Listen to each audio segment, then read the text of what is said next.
మెదక్ జిల్లా నర్సాపూర్ నియోజకవర్గమైన కౌడిపల్లి మండలంలో విలేకర్ రాజు జన్మదిన వేడుకలు ఘనంగా నిర్వహించారు.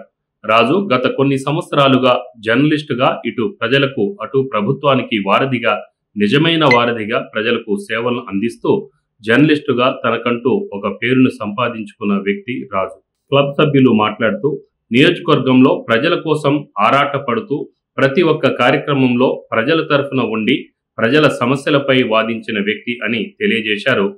జన్మదిన వేడుకలు వారి ఆధ్వర్యంలో ఘనంగా నిర్వహించారు. ఈ కార్యక్రమంలో ప్రెస్ క్లబ్ అధ్యక్షులు నాగరాజు, ఉపాధ్యక్షులు జమీర్, కోశాధికారి భరత్, ప్రధాన కార్యదర్శి రాజు, సభ్యులు మధు, శ్రీశైలం, ప్రభాకర్, నాగరాజు, మిత్రులు తదితరులు పాల్గొన్నారు.